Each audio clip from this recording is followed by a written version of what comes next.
Olá, aqui quem fala é Biri Adams, da revista Educação Ambiental em Ação, e com muita alegria estou de volta com mais um podcast que tem o objetivo de promover algumas reflexões sobre as nossas ações, como elas interferem no meio ambiente e qual é a maneira que nós temos para melhorar estas ações, de forma que possamos minimizar os impactos que causamos ao meio ambiente.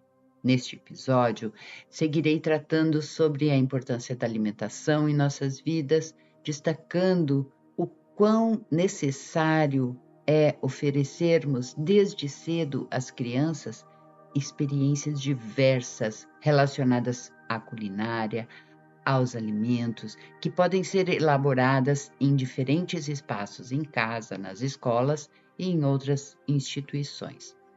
Então, vamos lá? Toda cozinha pode ser considerada como um grande laboratório, por ser um espaço onde ocorrem muitas experiências e transformações. Mas, por questões de segurança, cozinha nunca foi um espaço liberado para as crianças. Porém, com cautela e com algumas adaptações, uma cozinha pode ser um rico ambiente educacional por proporcionar muitos aprendizados significativos. Ali podem acontecer aprendizados que as crianças levam para a vida toda.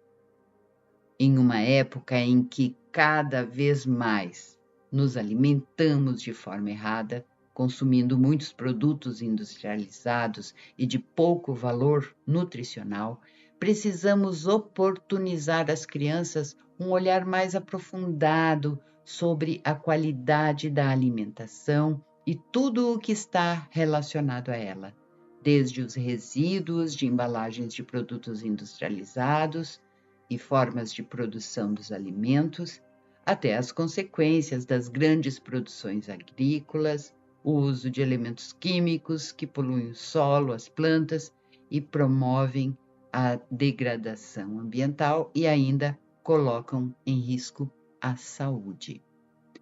Em virtude desses problemas tão graves referentes à alimentação, é possível e necessário adaptarmos práticas educacionais que despertem o interesse das crianças por alimentos mais saudáveis. E por isso, nada melhor do que oferecer atividades que promovam uma educação nutricional, aliando a práticas de sensibilização ambiental. Este aprendizado pode ocorrer utilizando-se diferentes recursos, como, por exemplo, experiências concretas com plantas alimentícias, brincadeiras e jogos sensoriais envolvendo sabores e texturas, entre outros. Em atividades culinárias, além de aprender a se alimentar e aprender como uma boa e saudável comida é preparada, as crianças descobrem conteúdos de ciências, matemática, português, história, geografia. Desta forma, atividades de culinária promovem aprendizados que perpassam várias disciplinas, favorecendo um aprendizado interdisciplinar próprio da essência da educação ambiental. Para elaborar atividades de culinária, é necessário preparo detalhado, a fim de que todas as recomendações de segurança sejam seguidas. Há diversas atividades que podem ser desenvolvidas no que se refere a uma boa educação alimentar. As atividades que vou sugerir a seguir foram elaboradas pela professora Maria Cristina Bug. Ela sugere observar o trabalho da pessoa que cozinha, em casa ou na escola, e elencar as ações realizadas no ato de cozinhar. Cortar, picar, medir, lavar, selecionar.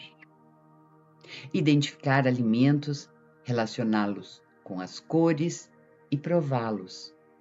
Explorar nomes dos alimentos, seus sabores, especialmente das verduras, legumes e frutas.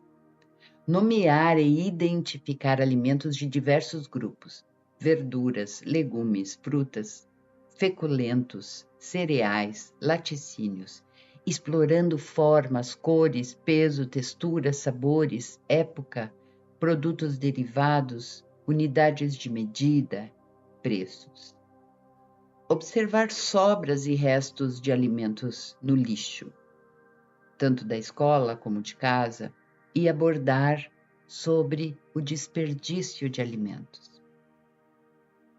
Entrevistar pessoas idosas sobre a sua alimentação na infância para que as crianças percebam minimamente as transformações históricas na produção de alimentos, nos hábitos de consumo e na saúde das pessoas. Visitar hortas, pomares e espaços de produção doméstica de alimentos. Hortas, árvores frutíferas, ervas aromáticas, criação de animais.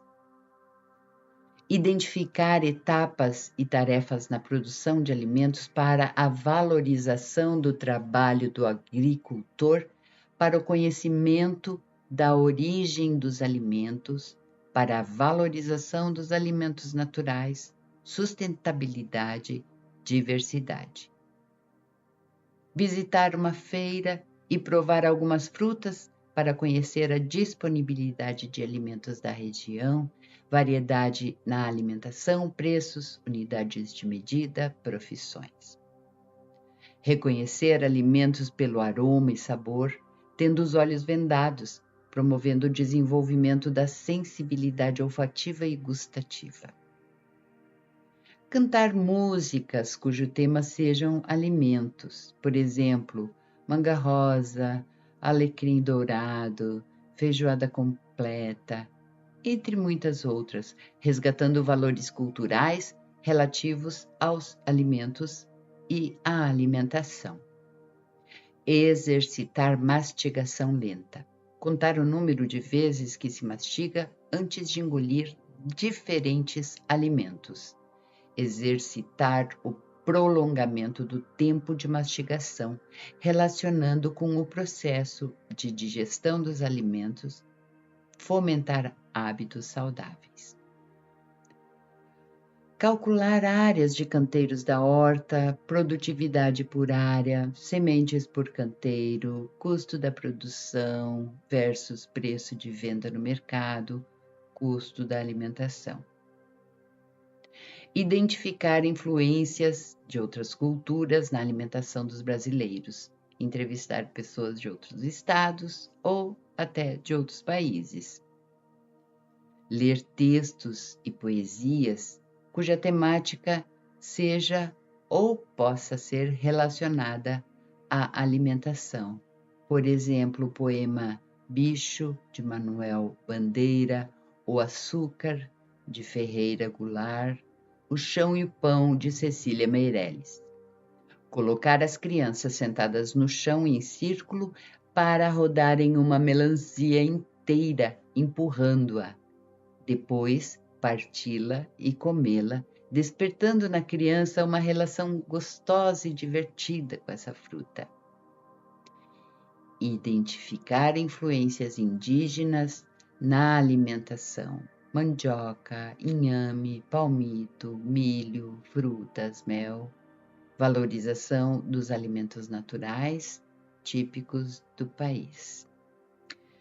Bem, todas estas sugestões podem ser adaptadas de acordo com a faixa etária, bem como de acordo com as distintas realidades onde se pretendem realizá-las, se em casa, na escola ou em outras instituições, e destaco que se trabalhe de forma mais efetiva com as crianças a temática da alimentação de maneira mais abrangente e, principalmente, com continuidade. Se não for pela mudança de hábitos, que seja por respeito às crianças, pelas quais nós adultos somos responsáveis, pois essencialmente o hábito de se alimentar bem ou não é adquirido em casa e reforçado na escola. Que possamos cumprir o importante papel de nutrir as crianças com aprendizagens saudáveis. Finalizo então este episódio compartilhando um texto que trata sobre a questão do desperdício, que acontece não somente com os alimentos, como também com outros materiais, para refletirmos sobre. Esse texto foi extraído do livro A Doutrina de Buda, da Fundação para a Divulgação do Budismo, que pode bem ilustrar principalmente a ideia de cuidado, a ideia de valor, que são tão necessárias para uma vida que respeite mais o meio ambiente. Certa feita, Siamavati, a rainha consorte do rei Udayana, ofereceu 500 peças de roupas a Ananda, que as aceitou com grande satisfação. O rei, tomando conhecimento do ocorrido e suspeitando de alguma desonestidade por parte de Ananda, perguntou-lhe o que ia fazer com estas 500 peças de roupas. Ananda respondeu-lhe: ó meu rei, muitos irmãos estão em farrapos e eu vou distribuir estas roupas entre eles. Assim estabeleceu-se o seguinte diálogo: o que farão com as roupas velhas? Faremos lençóis com elas. O que farão com os velhos lençóis? Faremos fronhas. O que farão com as velhas fronhas? Faremos tapetes com elas. O que farão com os velhos tapetes? Usaremos como toalhas para os pés. O que farão com as velhas toalhas de pés? Faremos panos de chão. O que farão com os velhos panos de chão? Sua Alteza, nós os cortaremos em pedaços, misturaremos com o barro e usaremos essa massa para rebocar as paredes das casas. Devemos usar com cuidado e proveitosamente tudo o que nos é confiado apenas temporariamente. Espero que tenham tido uma ótima reflexão. Muito obrigada e não esquece de passar lá no revistea.org para conhecer o trabalho dessa equipe que acredita no poder das mudanças a partir de pequenas ações do dia a dia. Grande abraço e até o próximo podcast da revista Educação Ambiental em Ação.